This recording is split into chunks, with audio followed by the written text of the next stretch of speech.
Анџелика Колева е 52 годишна уметничка од Скопје, мајка и неуморен борец, онколошки пациент. Кога ја добила диагнозата дека има рак на дојка, знаела дека ја чека борба и со болеста и со здравствениот систем. Анџелика досега имала 6 хемотерапии и примила 16 херцептини, а сега е на таблетарна терапија.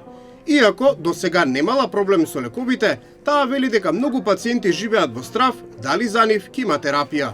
За секого е шок, да се разбереме. Значи, за секого е шок. И јас бев сама кога бев на преглед. И тоа го слушнав на редовна контрола. Значи, не е се едно, нормално. Не знам како се вратив дома. Со возило бев. Шок ми беше. И на прва изреагирав као, окей, добро, ќе се реши ова, со оглед на тоа дека имав две другарки кои што починаа за жал од канцер на дојка, се бореа многу години, долги години и бев уз нив, знаев што ќе следи. Но откако навлегов на онкологија онака за себе и откако почнав да ги примам терапиите, уствари сватив дека не сум знаела ништо поминуваат. Друго е кога нели ќе се почувствува на сопствена кожа.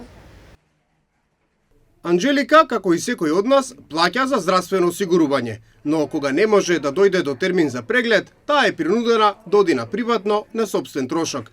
А на онколошките пациенти треба да им се врши испитување на се и се што.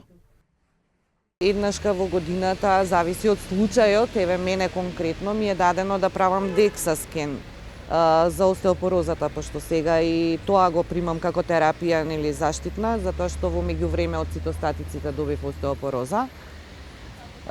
Морам и тоа да го закажам, значи 5 скенот еднаш годишно, обавезно скенот на коски. Еве веќе имаме случаи каде што вистина се жалат пациентки дека чекаат 6 месеци метастазирани за да дојдат до скен на коски, немало изотопи.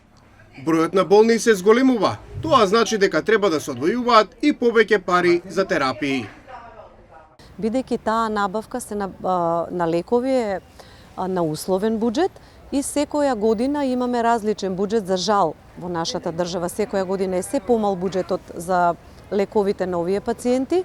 Меѓутоа, треба да се знае дека, освен оние пациенти кои што во моментот се лекуваат, а претходно од разговорот со директорот на клиниката за радиотерапија и онкологија дознавме дека од ланската година оваа година бројот е уште поголем, а тоа би значило во бројка над 90.000 пациенти кои од цела Македонија се слеваат на клиниката на онкологија.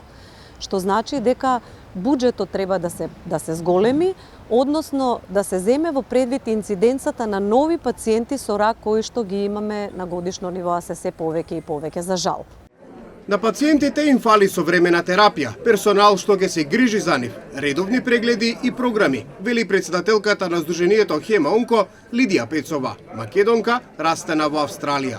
Мене ми беше мака зашто во Германија, во Франција, во Англија, дури во Африка пациентите можат да живеат квалитетен живот, а моите македонци се уште умираат од истите ракови. Доктори, современи доктори, современа терапија, прегледи, скрининг програми, така да нема то редовно, нема толку мајндсетот на луѓето, знаеш, уште го има тој мајндсет, ај побо да не одам на доктор, кој знаеш што ќе најдам. Таму треба и матичните лекари малце да бидат, да ги слушаат пациентите. Имаме членови каде што година, скоро 2, се лечат за синоси, за реома, а уствари имаат крвен рак, тоа е мултипл миелом или лимфома.